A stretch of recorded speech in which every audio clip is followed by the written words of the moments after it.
Dhe cili mund të jetë ndoshta skenari, po, deshet shtosh diçka profesor? Po, vetëm pak thëjtë të zoti Bishit. Nuk do të harruar se edhe ne pra një vend i vogël si është Kosova, e ndihem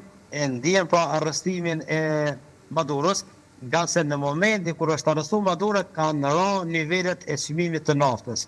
Pra ajo po ndihet në Kosovë. Çfarë do të thotë se Venezuela është shfrytzuar nga vendet e tjera dhe një farë forme kanë bërë presion kundër Shtetet e Bashkuara të Amerikës dhe vendet evropiane, pra të gjitha ato shtete të cilat nuk janë pjesë e BRICS-it, ato vende janë përpjekur që të harrojnë çmimin e naftës dhe të bëjnë presion shteteve, të cilat janë më të vogla në shkëmbim, për shembull, tek Venezuela. Iranianët kanë shfrytzuar pra kanalet e Venezuelës në shkëmbim të teknologjisë që ta kontrollojë madje edhe naftën venezuelane. Prandaj në momentin e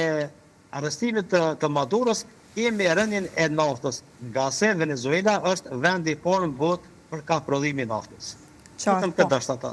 Po. Dhe cili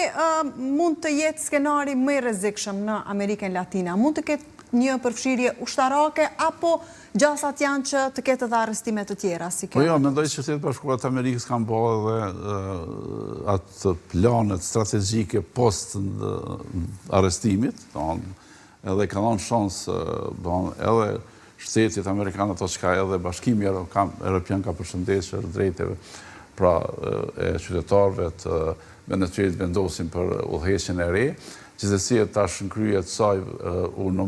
inaugurue pra nën presidentja Zonja Rodriguez, e cila edhe pse çonte lajme kërcënuese akoma, por realiteti është që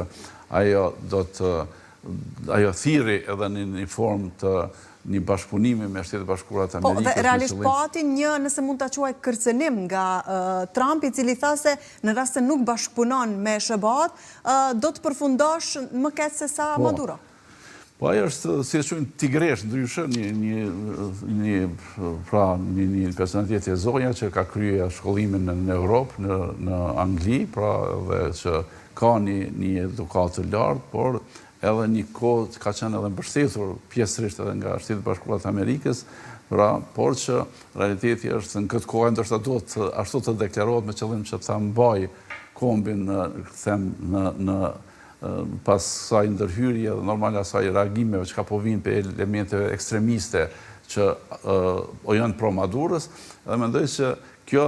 jep shans qytetarëve që në kohë të afërt të bëhet konsolidimi i institucioneve edhe normal të vijë deri te zgjedhjet e reja me qëllim që ky regjim i Maduros përfundimisht pa një ndërhyrje të mëtejme, edhe pse ekzistojnë edhe opsionet ogurzeze tjera që ndoshta do të kërkojnë akoma ndërhyrje me qëllim për shkak të shurjes elementeve ekstremiste të pro Maduros që janë akoma prezente aty. Gjithashtu duhet ditur se mbrojtja e afërt, pra Kuba shpalli ditë zije, nga se mbrojtja e afërm e Maduros kanë qenë kubanez. Por realiteti është që ata, disa nga ata kanë dhënë edhe shumë informacione të rëndësishme për vetë ndërhyrje, edhe normal duke dhënë edhe dhurata për këtë bashkëpunim nga elementet e inteligjencës amerikane. Pra gjithë kjo ka bërë që nuk është kjo si për një çështje në vete, vetëm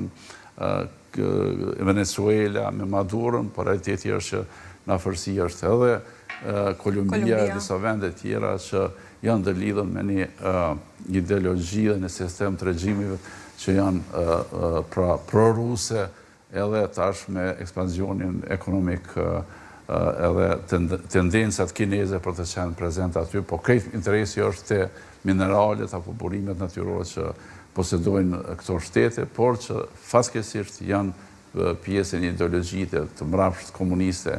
të trashëguar qysh më herët me elemente prej Che Guevarës, prandaj Dhe ku besoni se qëndron arsyeja e vërtet e arrestimit të Maduros, duke qenë se po përmendet shpesh si arsyetim edhe pasuritë e Venezuelës, si vendi i parë në botë për naftë, po në anën tjetër, besoni se mund të ketë qenë kjo apo edhe akuzat për të cilat është ndjekur tash ako Maduro? Jo, në mendoj që ekzistojnë arsyet e shumta, nga se prej ardhjes në pushtet